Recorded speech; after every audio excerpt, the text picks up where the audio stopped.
ummata keenya kana nama kiyya yookaan saba kiyya Oromoo kana maaliin irratti harkiseetan chaayinaala kana jechuudha duraanii maqaa biraatiin wallahi nama kana laaluuf jechuudha filima san view isaa asirratti isiniif maxxansee isin garsiisa. Viewin isaa 53 60 akkan akkam ta'e 8 oli malee sanii gad hin jiru. Viewin jechuun namni ilaalu maqaa an jaaladhetti yookaan jijjiiradhee afaan Oromootiin as bahee akkanatti haasa'u jechuudha. Deeqaa 10 keessa viewin nama 2 ilaaluu ture filima san yeroo gadhiifu. Namni keenyoo maaliif waliin kaasne kanarratti? Nama keenya nama Oromoo waan fedhe haa ta'u, waan fedhe irratti haa dalagu, TikTok haa ta'u, Facebook haa ta'u, page haa ta'u, YouTube haa ta'u, waan barbaade irratti haa dalagu nama keenya dhaqaati. Like godhaa, subscribe godhaa, wanni isin gootan, wanni isin irraa hir'atu tokko hin jiru. Orommaan YouTubera jiru hundi isaanii yeroo ati chaanaala kiyya kana akkana share naa godhaa jetteen akka nama ifii gadii akkas ilaala. Assalamu alaikum warahmatullahi wabarakatuh. Jirtu ilmaan Oromoo warreen addunyaa tanarra jirtan hundi keessanuu kan biyya keessaa kan biyya alaa kan bakka hunda jirtan nageenya kiyya salaamtaan xiyya isin bira haa geessu inshaallah. Bakka jirtan rabbi nagaa isinitti haa ta'u hunda keessanuu rabbi waliif nu haa dhiisu wal nu haa jaalachiisu inshaallah. Waan akkasiitii ummata keenya kana nama kiyya yookaan saba kiyya Oromoo kana maaliin irratti harkiseetan chaayinaala kana jechuudha duraanii maqaa biraatiin wallahi nama kana laaluuf jechuudha diraamaa jechuudha diraamaa Amaariffaa fa'aa irra gadhiifamuu ture. Filima san view isaa asirratti isiniif maxxansee isin garsiisa. Viewin isaa 53 60 akkam ta'e 8 oli malee sanii gad hin jiru. Viewin jechuun namni ilaalu filimaas Amaariffaas jechuudha. Siigalee kana jechuun subscribe nama 13 kan isin arkitan kun subscribe kun kan isin arkitan kun nama ummata Amaaraa jechuudha yookaan ummata biraa warri koomentii naa kannus warri wannaatis warri koomentii view kana jechuudha warri filima Amaariffaa kana laalee koomentii kannu tures ummata Amaaraati yookaan ummata saba biraati jechuudha. Walii gallee saniif jechuudha uummanni keenya maaliif waliin guddisne yeroon maqaa an jaaladhetti yookaan jijjiiradhee afaan Oromootiin as bahee akkanatti haasa'u jechuudha. Maaliif namni keenya kun view isaa kana viidiyoo nama gadhiise kaan hunda jalaa kaaseen jira. Garuu viidiyoo kiyya kaniin an amma gadhiisu jiru namni yoo akkam ta'e nama 100 nama akkanaatu ilaalu jira. Kun maaliif ta'e? Daqiiqaa 10 keessatti jechuudha. Daqiiqaa 10 keessa viewii nama 2 ilaaluu ture filima san yeroo gadhiifamu. Namni keenyoo maaliif waliin kaasne kanarratti? Maaliif akkanatti wal tuffataa yookaan ammoo ummata biraatu numa laaltanii nama keenyoo maaliif hin laalle? Namni keenya waan fedhe waan barbaade haa haasa'u. Nama keenya warri guddisuu qabu isini malee nama biraati miti jechuudha. Yoo nuti wal guddisne namni illee akkasiin nu guddisa. Yoo nuti maqaa walii goonee sadarkaa darajaa waliif keenye namni illee akkasiin nuuf godhe jechuudha. Malee ammoo kana keessatti namni sadarkaa nuuf kennuus hin jiru. Saniif jechuudha haa wal jaalannu, haa wal kabajnu, tokko haa taanu. Rabbi wal ammoo kana garuu yoon ifi wal guddisnee wal kaasne waan bareedaa takka. Wallahi amma gaafa filima san jechuudha filima san irra gad dhiifamu. Filima san nama hedduutu daawwachuu ture.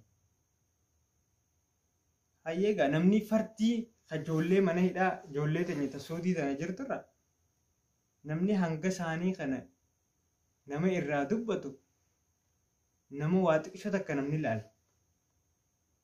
Namni keenya eegaan afaan kanatti yookaan maqaan an jaaladhutti haroo istaar godhee kan irratti maxxanse kana maqaa kana guyyaa 3 moo akkana. Duraan ammoo maqaa Amaariffaadhaan jira maqaan isaa chaayinaal kun. Wanni viidiyoon irra gadhiifamtus viidiyoo Amaariffaati jechuudha. Filima Amaaraa fa'a. Filima Turkii afaan Amaariffaa jijjiirame san filima san fa'aadha kan irra gadhiifamuu ture duraan. Filima san hunda jalaa hin kaase mee namuma keenya kanaan laala jee.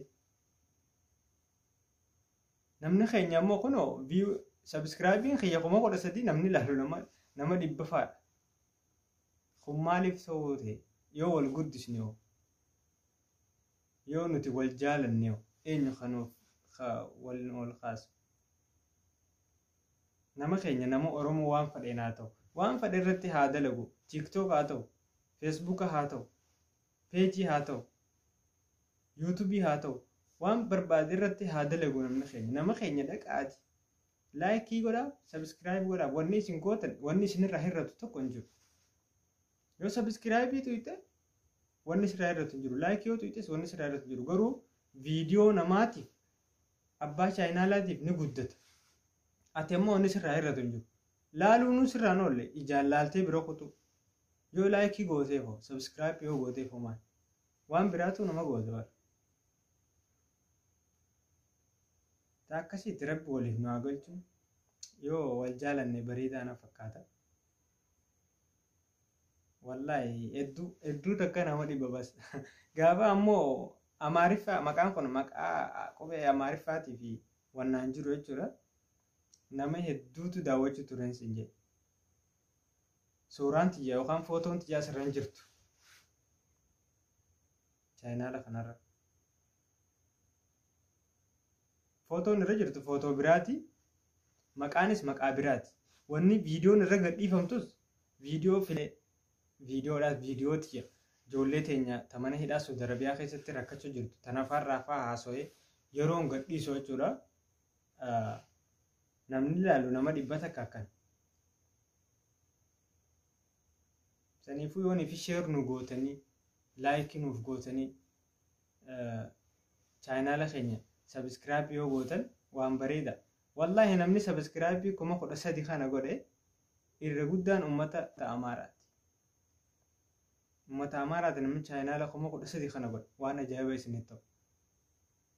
Maaliif godhan seeta? Filima afaan isaaniitiin jiru idiit goonee irratti gadhiisuu turre.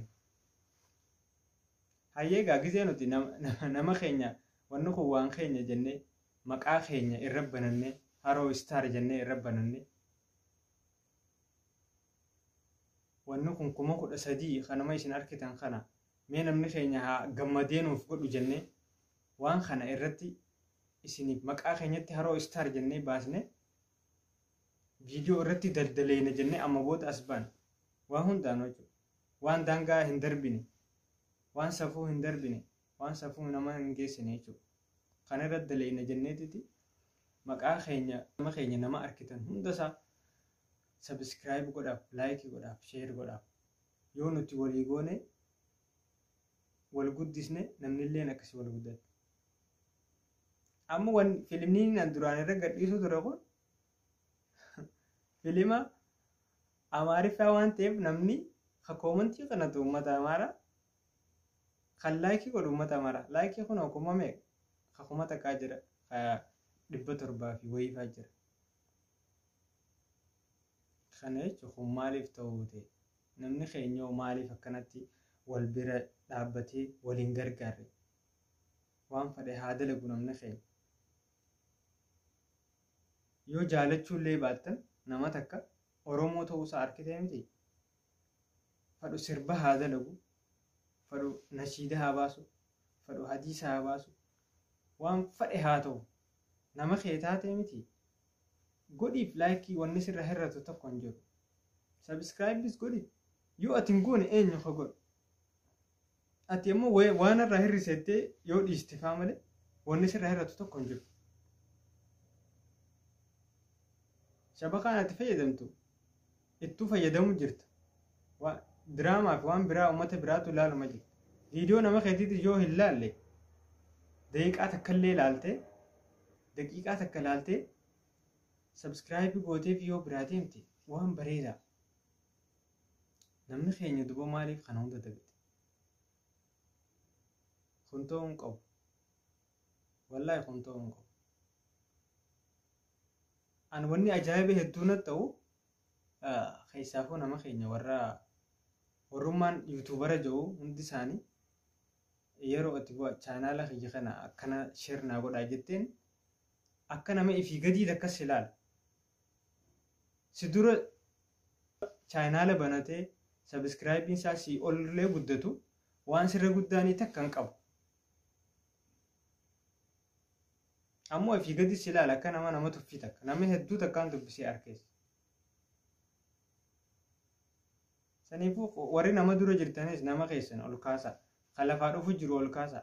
Yoo isin ol hin kaase namni isin guddises nutuma anuma faadha keessaa nama takka keessaa. Namuma keeti namni si guddisee jechuudha. Ati guddattee bakka san hin geenye warri 100 guutanii wanna harkattanillee badhaasa harkattanillee ifii teessaniif sabskiraayibii laayikii godhataniitii miti.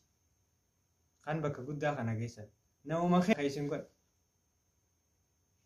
Saniifuu alhamdulillah jettanii nama keessan waa isinirraa barachuudhaaf waa isin gaafatu. Nama waan rakkate isin gaafatu nama san hanga dandeettii qabdanitti rakkoo baasaa. Naman tuffatina. Atis osuma takka jettee lama jettee tuma sabskiraayibiin kee duwwaarraa eegaleeti. Namni akka banatetti sabskiraayibii 100 harkatee hin jiru. Namni darajummaan takka lama sadi anuma faasii godhe isaaba keessa kan jiru jechuudha. Malee ati ifii teetiif sabskiraayibii 100 guuttee koomantii fi laayikii sheer harkattee ifii teetii ifii gootee bakka guddaa san hin geenye. Saniifuu jechuudha nama kee ol kaasii nama kee ol guddisi. Waan fedhee naa dhufu namni kee hamilee kanneef waan akkanaa keessaan dabree waan akkanaa keessaan kotee rakkoo akkanaatiin mudadhee gammachuu akkanaatiin irraa argadhee waan akkanaarraa of eegi waan akkanaa immoo itti deemi. Jettee warri irra nama kaa'u qabu warra yuutuubaraati. Hunda keessanoo jechuun waliigala yuutuubaraa. Yuutuubara xixiqqaa dheettanii nama tuffatina. Ati xixiqqaarraa kaatee tuma guddatte. Malee ka'atii fi godhatte tokkolleen hin jiru jechuudha. Ta'a akkasiiti inshaallah rabbi wal nu haa jaalachiisu. Warreen ammoo ummata chaayinaala banatee jiru nama keenya jechuudha. Warra akkasii banatee jiru hamilee kannaaf wal guddisaa laayikii godhaaf viidiyoo isaa sheer godhaaf sheerillee godhu baattu laayikii godhii fi bira dabre yoo laalulleen si dabbare jechuudha.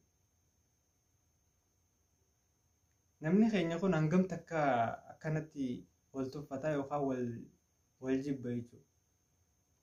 Kun maaliif ta'e histiin godhin nama keetitti histiin godhin nama keetitti histii goote jechuun fitti histii goote jechuudha. Saniifuu nama kee guddisi. Nama keenya warra sadarkaa ol sabskiraayibiin isaaniitis ol guddatee jiru hamilee goonee fi haa guddisnu. Ummata saba biraa kana mee ilaala. Ummanni saba biraa waan fedhe haa dalagu hamilee waliif kana. Koomeedii haa dalagu, piraankii haa dalagu waan fedhe irratti hamilee waliif kana jechuudha. Nuti yoo maaliif hamilee waliif kannuu dhabnee? Awwanni hedduu na cinqoo jiru tana jechuudha. Kanaa gad sabskiraayibii qabus ni jira. Fayyaa kunoo ni argitanii. Kana ammoo ka godhe hundi ummata saba biraati. Wallaahi yoo ajaa'iba isinitti. Isinoo maaliif nuun goone garuu maqaa keenyatti akka jijjiirannee dhufnee maaliif nuuf hin goone? Viidiyoo teenya maaliif laaluulee baattan laayikiin goone? Numa arkitanis namni arkina hin jiru. Kana ammoo wal jibbuu wal tuffachuu dhiisnee yoo akkasii karaa tokkorra yaani gaariidha na fakkaata. Sanirraa dhiifamallee naa godhaadha. Hedduu jaalaluma teessanii tokko natti na haasawise waan biraatillee miti. Rakkina biraa qabaadheetii miti. Alhamdulillah. Akkasiitii inshaallah rabbiin tokko nu haa godhu. Rabbi wal nu haa jaalachiisu. karaa tokkorra haa yaanu, nama guddachuu jiru guddisaa, kan lafaa dhufu jiru ol kaasaa, warreen nama dura jirtan nama keenya haa wal gargaarree walii yaanu. Ijoollee teenya ijoollee mana hidhaa jirtu rabbiin hidhaadhaa isaan haa baasu. Rabbi nagaan biyya teenyatti haa galchu. Qabbante tunis qabbanna hamtuudha. Rabbiin biraa haa jiraatu inshaallah. Du'aamoo walii goonaa, jabaadhaa, nu jajjabeessaa. Waa hundaanuu ni dhufna. Yaada hanga qabnu namni yaada hin qabne hin jiru. Yaada keessanis warri tiiktookirra jirtanis warri feesbuukaatis hundi keessanuu warri yuutuubaatis yaada keessan ibsadhaa. Hin sodaatin waanuma takkaa'u. Haa wal gargaarru, haa wal bira dhaabbannu, haa wal jaalannu, tokko haa taanu. Inshaallah rabbi tokko nu haa godhu. Nagiyaan gammachuudhaan akkasitti rabbiin sadarkaa teenya sadarkaa nuuf walaa fuudhu inshaallah. Waan daangaa rabbi hin darbine, waan safuu nama hin cabsine hojjedhaa. Ummata keessaniif bu'aa buusaa malee bilaash addunyaa tanarraa hin deemina. Ta akkasiiti inshaallah rabbiin tokko nu haa godhu ni danda'a. Ta akkasiiti viidiyoolee isin dheeresseetiin jira. Assalaamu alaikum warahmatullahi wabarakatuh.